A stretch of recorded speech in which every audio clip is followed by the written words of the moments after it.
Hi, John Valvano here, and in this video we're going to talk about actuators. Now, an actuator is something that can affect the world. It includes things like solenoids, which do a push-pull, DC motors that spin, stepper motors that spin, servo motors that can give me an angle, relays that can do on and off, and brushless DC motors which also spin. Now, they're all grouped here in this particular lecture because the interface to these events, to these actuators, are very similar. Okay, so let's begin with the physics of the electromagnet. So if we look at a solenoid DC motor, stepper motor, brushless DC motor, relay, whatever, we're going to see the following physics. In other words, a coiled wire here. You see, inside the sensor will be a wire which is coiled hundreds, thousands of times. Okay, and the wire is very thin and it's coiled very tightly. And that produces an electromagnet. Okay? And if we look at the physics of an electromagnet, we see three components. The resistance of the wire is a function of the length of the wire, the cross-sectional area of the wire. Now, the wires are insulated, so they don't touch each other, and the resistivity of copper. Okay? So the longer the wire, the longer the resistance, the bigger the area, the smaller the resistance. The second physical thing that happens when I coil the wires like this is an inductance. Now, this is a simple equation. It's often way more complicated than this, but the basic idea is if I have more turns, N is the number of turns, the inductance will go up. The area of the coil, right? If you look at the coil from this angle, where this is where the coiled wires are, this cross-sectional area of the coil, again, the bigger the area, the bigger the inductance. And one more, so if this is my coil here, okay, the length of the coil, the distance from the first turn to the last turn, is the length, and that will affect the inductance. Okay. Now, the most important part about the electromagnet is it's an actuator. Okay, so we have this physical term which will transduce or transduct or transfer electrical energy into mechanical energy. Okay? So we have electrical, say, power. Let's do power instead of energy. That is here, which will generate mechanical power. Okay? And again, that power causes, for the solenoid, causes the shaft to go in and out. And for a motor, it will spin. Okay? But this conversion from electrical to mechanical is two-way. So we can have mechanical power affecting electrical power. And how this affects our interface is this mechanical power, which causes it to spin, but often what we have in the other direction is friction, a load on the mechanical system, which will cause an effect on the electrical. So, for instance, if I take a 12-volt power line and I, hook it up to a motor, a solenoid, whatever, and if I were to look at this resistance here, let's just, so I can do the math easy, let's call that 12 ohms. Okay. Now I'm considering now DC, so this is 12 volts DC. So the inductance will have no effect on a DC. Inductance will kick in when we have AC. Okay. But we might imagine that 12 volts across a 12 ohm resistor might produce a 1 amp current flow. Okay. But that's not always true, okay? Sometimes if we notice that what will happen is if I have a lot of friction, right? If I have friction, what can happen here is that this friction force can cause an effect on the EMF. And now just so my math comes out easy, this friction is so large that I'm going to have a negative voltage across this EMF. And now this 12 volt DC input across this 12 ohm resistor is now going to produce 2 amps. And you'll notice that whenever a motor is under load, the current goes up. Okay, we could have it go in the opposite direction. So if my motor happens to be going, my robot happens to be going downhill, okay, or your lab partner is spinning the wheels with his fingers, okay, we could have this to be plus 24 volts. Here. So this is, again, mechanical power caused by going down the hill or spinning the motor with your fingers. This is how a power plant works. And now I have 1 amp going up. It actually is basically a electrical generator. That's what this event is. Right? So from this model of R, L, and EMF, we can look at the behavior of our motor under conditions where the mechanical, whether it be friction or spinning the motor, causes a change in electrical behavior. Okay, so now let's delve into the physics of how the DC motor works. This is a brushed DC motor. Okay. Not a brushless. This is a brushed DC motor. And basically it's a brush because it has 2 brushes. Okay.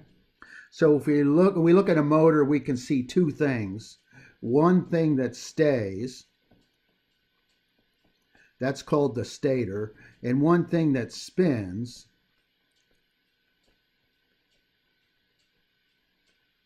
and that's called the rotor. Okay. And this rotor has a wire in it that is shaped such that the wire is close to a permanent south magnet and the other side of the wire is close to a permanent north magnet. And so if we look at the physics and simplify it a lot, okay, if current is flowing down this wire here, it will induce a magnetic field around the wire. That's the right-hand rule, okay? Now, if we place that, again, the current's going down, and so this is the magnetic field, okay, is if we place it in the presence of a permanent magnet such that the current is flowing this way, the permanent magnet will induce a force to move this wire up, okay, right here. Now the wire is going in the opposite direction, or it's a south magnet, so over here the force is going down, and it spins. Now in order to get it to spin continuously, I got to flip the direction of the current. So as this thing rotates around, as it gets onto the 180-degree layer, the current will flip so that this thing will continually rotate. It will continually rotate in that direction. But the problem with the brush is it causes friction. So it's noisy, it wears out, and friction means it goes slower, all the bad things, okay? But it's a simple motor, brushed motor. The ones in the robot, the RSLK robot, are brushed DC motors, okay? Now to interface it, we're going to switch it with a MOSFET, okay? And there's a lot of MOSFET circuits on here. What do you need to know for the exam? You need to know that a MOSFET is a voltage-controlled switch. And the voltage I'm interested in is the gate source voltage. And we will either short, if it's on, short D to S, or we will open, disconnect D from X, from S, the source, okay? So in this case here, if this is high, this MOSFET is on, and current will flow like that, okay? If the signal that I'm interested in is, if the signal I'm interested, if the output of my GPIO pin is low, this MOSFET is off and no current will flow. Okay. And so in order to control this motor, we need a GPIO pin that can be high and low. Okay. We will see in the subsequent slide, this GPIO pin is not just GPIO pin, but a pulse width modulated output. And we'll talk about that in the next slide. But in this slide, let's talk about the back EMF that happens. Again, if I were to draw this waveform here from, if my port pin versus time, and let's do it here first with this guy, not that guy shorted and this guy not there. Okay. My port pin goes from high to low, and this occurs in nanoseconds because of the speed of the MOSFET. So that's the port pin. That's the port pin right there. And the voltage across DS, okay, the VDS is going to, when it's on, right? When it's on, the voltage is very low. But when it switches, it's going to go very high. And eventually settle down here at plus V. Okay? But this can be hundreds of volts. Okay? Because of the equation, the voltage across an inductor is L di dt. Okay? And L can be very large and di dt can be very large, and you're going to get a large voltage. So we're going to do two things. We're going to, the first thing we can do is put the resistor on here. And what happens here is the resistance will cause this thing to fall slower. All right.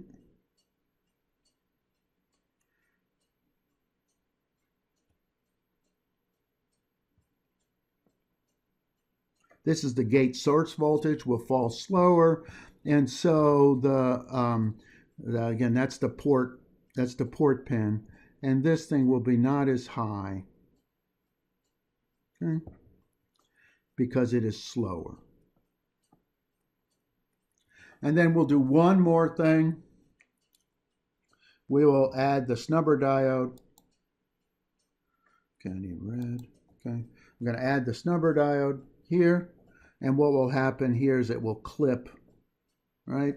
So if this thing is plus 10 volts, plus 12 volts, this thing is going to clip at 13 volts. Okay? So when this voltage here tries to get the 13, the diode, this reverse diode here, will kick in and eliminate it. So we're going to use a snubber diode to eliminate the back EMF, and we can also use a resistor to slow down the speed of the MOSFET. Okay. The software to control a DC motor is going to use a technique called pulse width modulation. Again, we're going to focus in on what this port pin looks like as a function of time. And we saw in the last slide that if the port pin were high, right, then the motor's on. And if the port pin were low, the motor is off.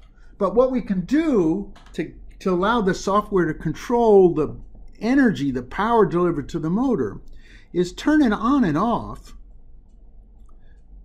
at a constant period. So H plus L is a constant, okay, where this is H and that is L, this time here, this is time, this is H, and there's another H and there's another L, okay.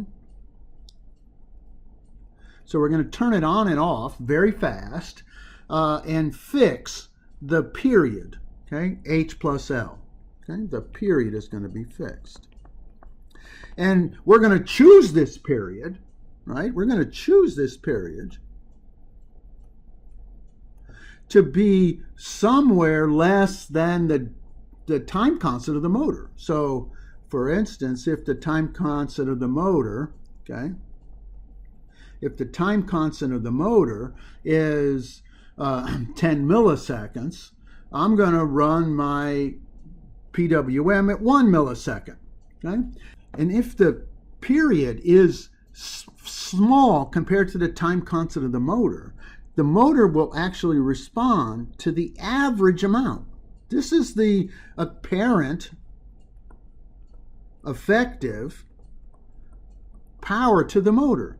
So the duty cycle is defined to be H over H plus L. That's the duty cycle of a PWM. And the power to the motor is going to be the duty cycle times the voltage difference, right? This voltage difference here between V plus and VDS, right? That's this voltage difference here, and then the current, which is the current through the MOSFET, okay? But if the friction is a constant, these two terms will be a constant, and therefore the software has the ability to control, to set the duty cycle. And if this is a 16-bit PWM software module, I basically have 16 bits, or 536 different PWMs, okay? And therefore, I have a very fine control on my ability to deliver power to this motor. This is a world domination thing because we use time as our output parameter. Just like in the last section, if we use time as our input parameter, we have a much more accurate, precise, low-cost ability. Okay? So this is the overriding thread through this whole lecture, and that is PWM allows the software to have a very precise control, a very fine control, where we can have a lot of choices on how much power we deliver to the motor. And it doesn't cost much, right? This thing costs like $1, right? So it's a very low cost. And most microcontrollers have somewhere between 4 and 20 different PWM pins, because this is a really important thing for microcontrollers to be able to do. All right, that was driving the motor in one direction. The next thing I want to talk about is how do I drive the motor in two directions? In other words, if I want current to go this way so it spins clockwise, then I'm going to turn this one on. So there becomes to be VM here. This one off so it doesn't explode. This one off. And this one on. Okay, so if I do that, current goes from left to right. As you might imagine, I could also drive current from right to left. Okay, and to do that, I'll turn this one on, I'll turn this one on, and I'll turn the other two off again so it doesn't explode. Okay, and now current's going from right to left. In this circuit that allows you to control current from right to left and left to right, it's called an H-bridge. Okay? And there are many, many, many H-bridge chips. You don't have to know which one to use, but suffice it to imagine that what will matter is how much current it can supply in either direction. And the other thing that you're not surprised is it's going to use a pulse width modulated control signal to control the power, the amount of the duty cycle as it's spinning. The other thing that wouldn't surprise you is we basically have two off modes. Okay, we can turn all if we turn all the transistors off, that's sort of a free spin motion. Or we could, let's see, okay, let's change colors.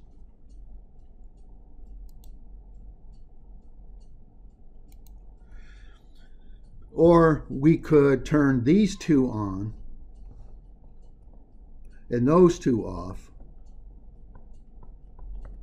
And that is a break mode, okay? It empties the power off of the coil in a very quick way, okay? So we have two ways to shut it off. We can either go into all off, which is spin mode, or we can go both sides of the coil are shorted to ground, and it will stop the motor. All right. Like I said, there are a lot of chips out there.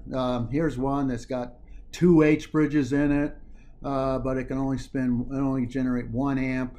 A stepper motor has the following characteristics. It uses all of its energy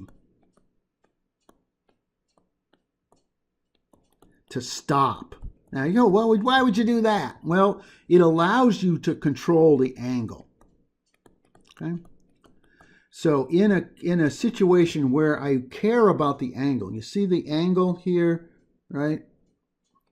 This is theta 1, there's theta 2. And the rotational change as I go from step 5 to step 6 here will be exactly 90 degrees. Now I can put more teeth on there and make that smaller.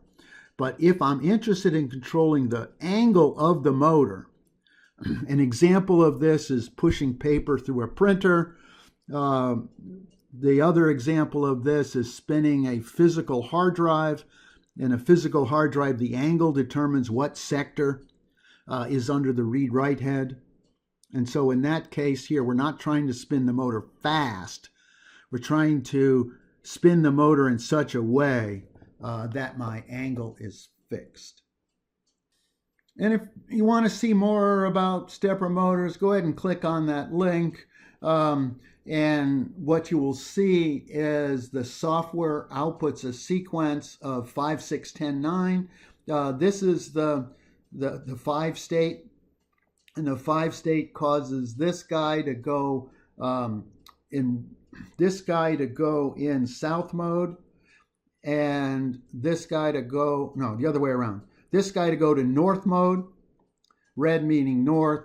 This guy is to go to south mode, and a 0 up here makes that guy south and this guy north. And this position is the only stable state for me to have south, south, north, north, okay?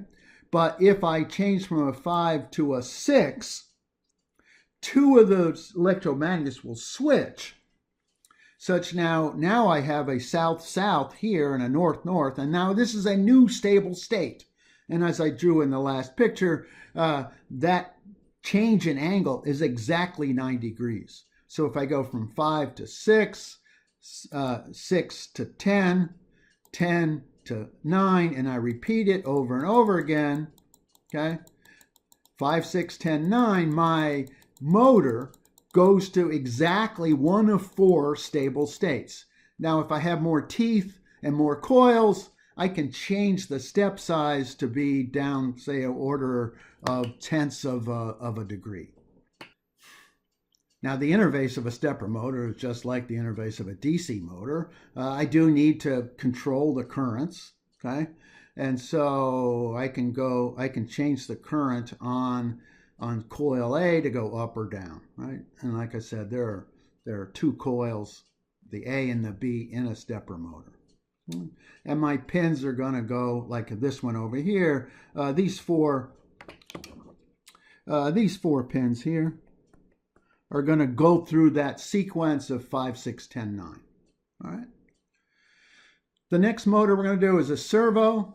The idea of a servo, now you can have a continuous rotating servo that works like the DC motor, but this is a servo for which the angle of this horn is going to vary from 0 to 60 degrees. And I am going to use this in rack and pinion steering. I'm going to use this when I want to set the angle, okay? And the way I'm going to set the angle is I'm going to use world domination. I'm going to use pulse width modulation. Okay, again, with pulse width modulation, the period of this digital signal here is fixed, and this for this motor is 20 milliseconds, 50 hertz. Then I'm going to adjust the duty cycle, the H, to be anywhere from 0.9 milliseconds up to 2.1 milliseconds, and that will set the angle of this horn. Now it's got a controller built into it, so the current spikes on this are fairly large. Okay, so we often, when we have a servo motor, make sure it has a supply voltage, which is different than the microcontroller supply. Two types of relays. The electromagnetic relay is just like the DC motor, like the solenoid, and it's basically a coil that I can drive current through and have it turn on or off. The other is not at all like the others. It's a solid state, and we're going to use this when we're controlling 60 hertz, 120 volts. And basically how this works is if the signal is high, then current will flow here, light will flow there. This transducer, this light controlled switch will be on, and power is delivered to the appliance, whether I'm turning on a light bulb or running my air conditioner. I can turn things on and off. Okay. Conversely, if this is low, this transistor now is off. No current flows through this LED. This is an LED. No light will flow. This will be open, and we have no power. Okay. Now, if you're careful, you can pulse width modulate this on the 60 hertz line, or you can just turn it on and off. Okay. Now, we saw with the brushed DC motor that it had a lot of friction. It was very noisy, and it didn't last very long. And we can solve all of those by converting over to a brushless DC motor. Okay, and the brushed motor needed the brushes to tell you where the rotor was. But in a brushless DC motor, we're going to add a Hall effect sensor. And this Hall effect sensor will tell us at what rotation step is the motor, right? So in this particular Hall effect sensor, there are three sensors, and those sensors will let us know if the angle of the motor is 1, 2, 3, 4, 5, or 6. Okay?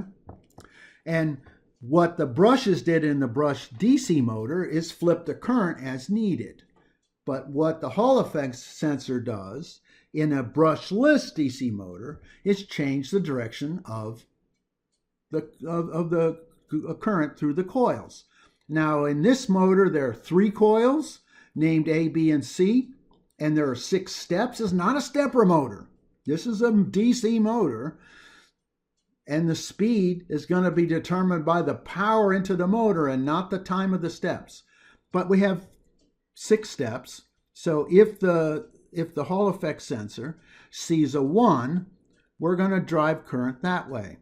If the Hall effect sensor sees a 2, we're going to drive the current that way. And a 3 is this one, and a 4 is that one, and a 5 is this one, and a 6 is that one. So it's going to go through this 1, 2, 3, 4, 5, 6 step. But again, the speed of the motor is going to be a function of the physics, because it is essentially applying all right, let's make this guy 12 volts, okay? Let's make this guy 12 volts, okay? We're always applying 12 volts times whatever current the coils will take.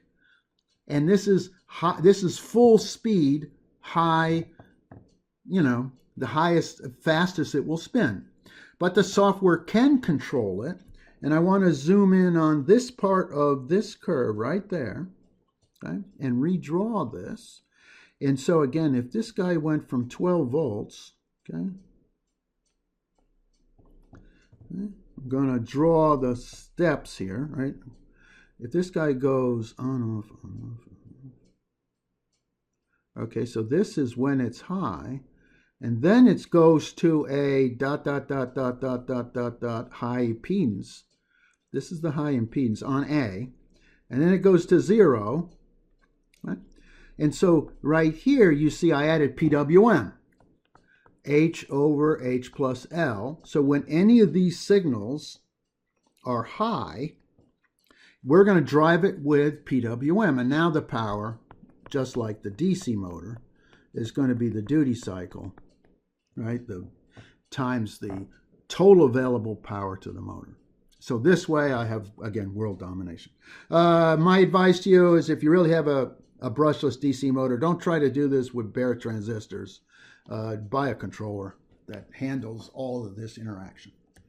All right, so what we're going to talk about next is the power and then the filters. And in summary, we saw that to understand motors, we're going to talk about this resistance inductor EMF model that converts from electrical to mechanical. We saw that the MOSFET is a voltage controlled switch, okay? And so the control is the gate source, on and off. And what we did is we caused this to either be a short or an open. That's how the MOSFET works. Worry about the IDT. You can get hundreds of volts. So make sure your interface doesn't explode. Again, time rules the world. PWM, H over H plus L. It's really easy to get a 16-bit solution. And if you have a brushless DC motor, use an integrated C. All right, take care. Enjoy.